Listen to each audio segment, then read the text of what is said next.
Stuck ranking up? Lost the motivation to grind? Bored of clicking heads on aim maps? Get some color into your game. Bitskins.com. Buying and selling skins made easy. Tons of payment methods and instant cash outs. Just choose your dream skins, select your preferred payment method, and start grinding again. If you want to play like the pros, you gotta look like the pros.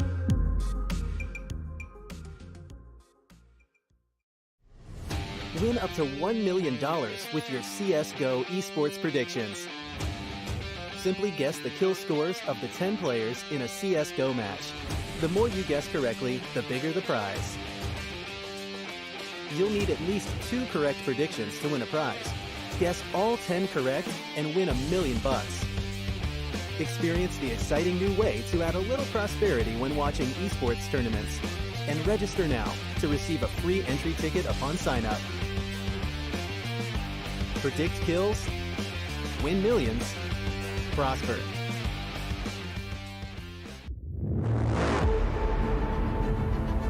The hunger for glory feeds the desire, the courage to look for a challenge, to feed your ambitions.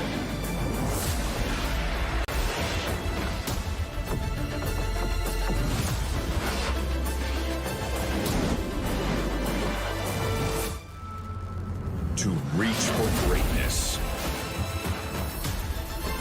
To become the champion of champions.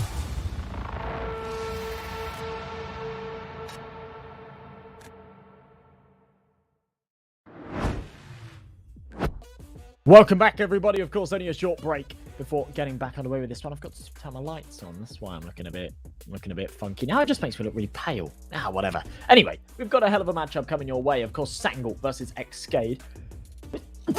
Sorry, everybody. All right, we're here. We're ready. I'm ready. I promise. This should be a hell of a matchup. Sangal have been looking fantastic recently. No longer the stacked Turkish roster that we've seen in the past. They've picked up this kind of mixed European team, and it's pretty awesome, to be honest. Fuzi, Skrunk, Kabui, Corey, Soulfire as well. Yeah, just like a really, really cool roster that have been doing fantastically well recently. Up against ex-SKADE, a team that we all know and love. They've got some fantastic individuals. And to be honest, it's a real shame that they're not under an organization at the moment. But these guys are unreal. Should be able to take you through the rosters. I'll give you a little bit of a talk about them as we jump into those. Can we jump into Sangal? Maybe not. Maybe yes. There we go. Fuzi, Skrunk, Soulfly, Kabui, Corey, and then Coach Tugut as well. A lot of experience on these guys. Fuzi, of course, long stint on the Young Ninjas, and then actually had a decent amount of time on the main roster as well, playing for the Ninjas in Pajamas, playing various ESL events. I think he played in Pro League and things like that as well. Really, really super talented player, though. When it comes to the others, Corey, of course, we kind of know him from his Budapest 5 days, finally kind of breaching out of that Hungarian scene, and actually finds himself on nearly a top 30 team, which is pretty crazy. Kabui, Skrunk, they've done the rounds in Germany as well, kind of had their experience within plenty of German teams under alternate attacks and big academy and things like that. And yeah, had their time within that scene. And then Soulfly is a little bit of an interesting one for me, a player that I'm not massively familiar with. Seems to have kind of stayed within the Turkish scene. This is his first sort of higher tier professional roster. He played for another Turkish team called Sangal before this. And now, yeah, since August playing for Sangal, seems to be rocking an awesome rating. He's actually regarded as the star player at the moment. He's rocking a 1.17 rating. He's having massive impact, really, really playing well. As we jump over to the other side of things, ex-SKADE, a roster that have been together for a decent amount of time. People should know and love them by now. Trick, Danny Slaw, an absolute beast on the orb. You've got to be careful, because Danny Slaw can be anywhere, and he's always looking for those frags. Rainwaker, another fantastic rifler as well. Ships, a bit of an all-rounder. I've always been a big fan of Ships, and always kind of thought that Ships would breach out into higher levels. And he never really has. He's sort of had his opportunities to play on these kind of higher tier rosters. They've never really worked out. But yeah, just absolutely fantastic player, really, really mechanically talented. And as I say, bit of an all-rounder. He can rifle, he can AWP. He's fantastic in those anti-ecos where they've got the pistols. He's often the one that's opening up those kills, and just a brilliant entry. Nicky, another very, very experienced Bulgarian player as well. I think probably the oldest of the team. Him and Patrick kind of having a lot more experience playing for a long time. I mean, Nicky's 31, which is quite old for a Counter-Strike player. So yeah, a lot of experience amongst those guys. And I'm excited to see where this one goes. I think we'll jump in and have a look at the vetoes, see what maps we're playing. Sangal, statistically, actually ever so slightly the favourites here today. As, yeah, okay. Nuke, Vertigo banned out first. Ancient picked into by Sangal. Their best map. The one that they play the most, the one that they love to pick into.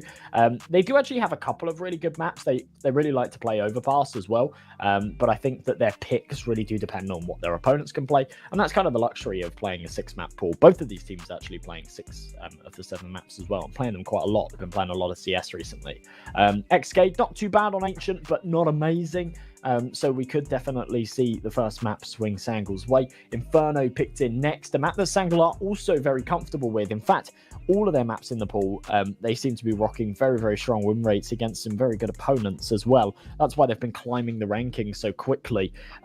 Statistically, their worst rated map outside of Nuke, but still 54% win rate across 13 maps. Definitely having a good time on it, winning at 7 of those against some decent opponents. But ex-SKADE, yeah, it is their best map, and they are really, really good on Inferno. We saw them in the past as well, and I'm going back quite a long time, but you go back a year or so, and Inferno, they had like 100% win rate. They were just unstoppable. It's Inferno and an Overpass. They were just absolute beasts on. And then that third and final decider of Overpass. So yeah, a map that ex-SKADE used to be completely unstoppable. As I say, I think they were on like a 30 map streak on it or something ridiculous. It was some kind of unbelievable stat line where they were on 100% win rate and they played it like 40 times in the last 3 months or something stupid. Maybe I've exaggerated that a little bit, but they were unstoppable on it. And Sangal really, really good on Overpass too. Played it 8 times, won it 7 of them. So their most recent actually being their loss, that was against an Amiga. And some of those other wins that they've taken, to be fair, are actually in sort of lower caliber of tournaments, like playing against Echo, the UK guys. Yeah, facing up against sort of some German teams in the SteelSeries Nova Cup, Road to Rio matches, advanced match as well against Aurora. So to be honest, even though they're fantastic on it and they've taken some very, very one-sided wins, they have all been against either Orgler sides or teams of a lower caliber. So feels like Sangal might actually be challenged finally on Overpass if it comes to it. We'll have to wait and see. But yeah, Ancient going to be our first map. As I say, Sangal been really, really good.